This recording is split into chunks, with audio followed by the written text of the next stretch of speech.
तो hello guys, आज के हम इस वीडियो में बात करेंगे कि एक्चुअली अभी डेब्ट फंड में ऐसा हुआ क्या जिस वजह से फ्रैंकलिन को अपने 6 डेब्ट फंड को बंद करना पड़ा। तो उसके पीछे का कारण जानेंगे और फिर ये भी समझेंगे कि हमें आगे अभी डेब्ट फंड में और इन्वेस्ट करना चाहिए कि नहीं करना चाहिए। प्लस हम उसके सेफ्टी एस्पेक्ट्स के ऊपर भी बात करेंगे कि कितने ये सेफर होते हैं। तो मेरा नाम है विशाल और ज़्यादा टाइम ना खराब करता हूँ, वीडियो को शुरू करता है।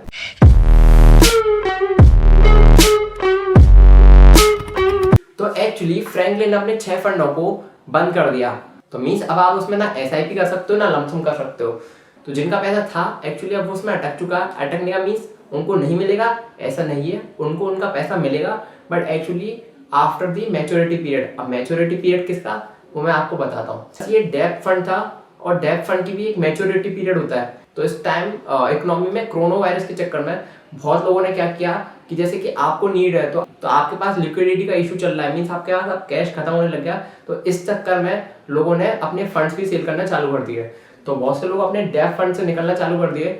इनके खासकर इनके में जो डेब्ट फंड थे ये ज़्यादा क्रेडिट रिस्क वाले थे, तो यहाँ पे सेल ऑफ काफ़ी देखने को मिली। बट यहाँ पे 2 टाइप की सिक्योरिटी होती है, एक इलिक्विड और एक लिक्विड। तो जिस सिक्योरिटी में बहुत ज़्यादा डिमांड हमेशा रहती है तो वो लिक्विड सिक्योरिटी कहलाती है। तो आप अगर कभी इसको सेल करना चाहते हो तो आपके लिए बायर्स वहाँ पे हैं। बट दूसरी साइड इलिक्विड सिक्योरिटीज होती हैं जिनमें डिमांड बहुत लो रहती है। डिमांड एक्चुअली बहुत लो होती है कि अगर आपको निकलना है ह्यूज अमाउंट के साथ तो आपके लिए परेशानी हो सकती है।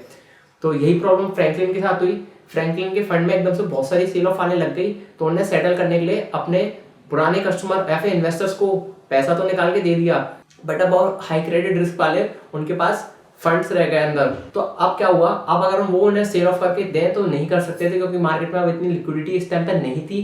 तो इस वजह से उन्हें इस चीज़ पर रोक लगानी पड़ी, क्योंकि अगर उन्हें अब पैसा देना है या तो अपनी जेब से देते, बट मगर मार्केट में वो सेल ऑफ करने जा रहा है और उसके बदले में उन्हें कैश ही नहीं मिल रहा, तो वहाँ तो इशू होगा ना। तो उन्हें इस चीज़ को देखते हुए अभी विड्रॉल स्टॉप कर दिया और इन्वेस्टमेंट भी स्टॉप ही कर दिया उस चीज़ में। तो ये 6 फंड है, उन फंडों के नाम मैं लास्ट में बताऊंगा। तो हम ये जानेंगे कि एक्चुअली अब उन इन्वेस्टरों के साथ होगा क्या जिनने डेब्ट फंड में इन्वेस्टमेंट किया था। तो सिंपली उनका पैसा सेफली निकल आएगा, उसमें कोई इशू नहीं होगा।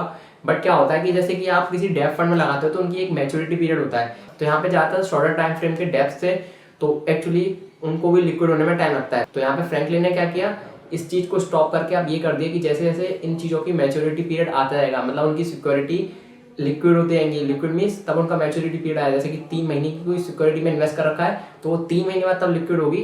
तो जैसे उनके पास पैसा आएगा वो अपने कस्टमरों को देते रहेंगे। तो पहली चीज़ आप ये समझो कि कभी आप किसी म्यूचुअल फंड में पैसा लगाते हो, इसका मीन्स ये नहीं है कि वो कुछ अपना खुद का बाय कर रहा है। सिंपली वो आपका पैसा मैनेज कर रही है कंपनी और कुछ नहीं कर रही, वो भी किसी सिक्योरिटी में पैसा लगा रही है, तो रिस्क वहाँ भी है। तो मीन्स मैं किसी म्यूचुअल फंड में इन्वेस्ट करता हूँ तो सिंपली जो मेरा पैसा है वो म्यूचुअल फंड कंपनी के पास आएगा। अगर वो इक्विटी फंड है तो वो अपने हिसाब से, मतलब जो उन्होंने अपना पोर्टफोलियो बना रखा होगा उस हिसाब से उसमें डाइवर्सिफाई करके इन्वेस्ट कर देगी। तो अगर हाइब्रिड होगा तो इक्विटी और डेप्थ में दोनों में चले जाएगा, और अगर डेप्थ होगा प्योर तो डेप्थ फंड जो उन्होंने चूज कर रखे होंगे तो वो उसमें मेरे बिहाफ पे इन्वेस्ट कर देंगे। तो अपनी जो ये रिसर्च की है फंड मैनेजर ने मेरे बिहाफ पे, मतलब मेरे लिए, तो उसके बदले वो एक चीज लेता है, वो होता है एक्सपेंस रेशियो। तो मीन्स वो आपका जो फंड मैनेज हो रहा है वो उसको कॉन्ट्रीब्यूट करती हो कि उनके भी एफर्ट्स हैं। तो सिंपली जितना एक्सपेंस रेशियो कम होगा उतना बेटर है।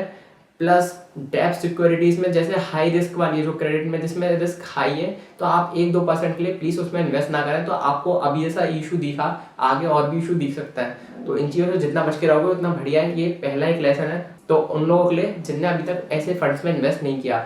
तो आप बेसिकली कर क्या सकते हो, अगर डेब्ट में भी अभी भी आपको इन्वेस्ट करना हो तो आप अगर शॉर्ट टर्म के लिए जाना चाह रहे हो तो प्लीज़ लिक्विड फंड में जाए, वो बहुत सेफर रहता है, उसमें कोई इशू नहीं होता। प्लस या फिर दूसरे फंडों में ऐसे जाए, उनका पहले पोर्टफोलियो चेक करें कि मतलब जिन कंपनीज में इन्वेस्टमेंट कर रखा है वो सारी क्वालिटी स्टॉक्स है या फिर वो ऐसी हैं कि जो ट्रबल में चल रही है। लाइक अभी एनबीएफसीज में और बैंकिंग में बहुत बड़ी प्रॉब्लम चल रही है। तो प्लीज़ अगर आपके फंड में 40% या 30% से ऊपर सिर्फ फाइनेंशियल सेक्टर में, तो उसे अवॉइड करें। तो आप कोशिश करो या तो वेल डाइवर्सिफाइड पोर्टफोलियो डेप्थ में, तो उसमें आप इक्विटी में भी जा सकते हो इस चीज़ के बदले, क्योंकि डेप्थ में आपको रिटर्न बहुत फिक्स और कम मिलेगी, बट लॉन्ग टर्म में जाओगे तो इक्विटी में से आपको बहुत ज़्यादा रिटर्न मिल जाएगी अगर आप कॉर्पोरेट्स में इन्वेस्ट कर रहे हो तो डाइवर्सिफाइड में भी। और अगर आप शॉर्ट टाइम फ्रेम के लिए आ रहे हो तो आप सिंपली लिक्विड फंड को चूज कर सकते हो, वो आपके लिए सबसे बेटर चीज़ है।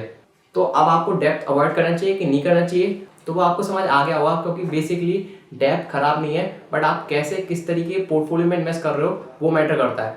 अगर आप लॉन्ग टर्म में ही जाना चाह रहे हो और वेल डाइवर्सिफाइड जा रहे हो तो कोशिश करें कि इक्विटी में जाए और इक्विटी में भी मल्टी कैप में जाए या फिर लार्ज कैप में जाए, क्योंकि मिड कैप में फंड मैनेजर को सिर्फ 150 कंपनीज के बीच में ही ऑप्शन मिलता है इन्वेस्ट करने का, तो वहाँ पे प्रॉब्लम हो जाती है। दूसरी साइड स्मॉल कैप थोड़ा ज़्यादा रिस्की आता है, प्लस वहाँ पे भी लिक्विडिटी इशू रहता है।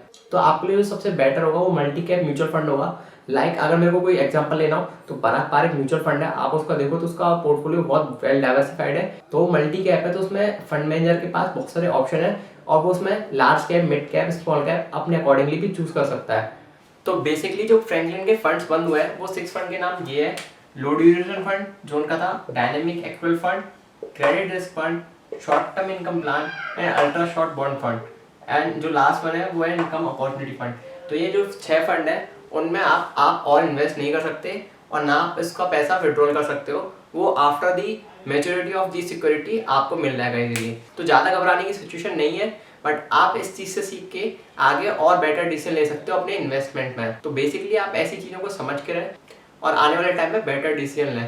तो आशा करता हूँ आपको ये वीडियो बहुत पसंद आई होगी। अगर पसंद आती है तो शेयर करना ना भूलें और सब्सक्राइब करें इस चैनल को for more videos like this. तो तब तक के लिए टेक केयर, बाय बाय।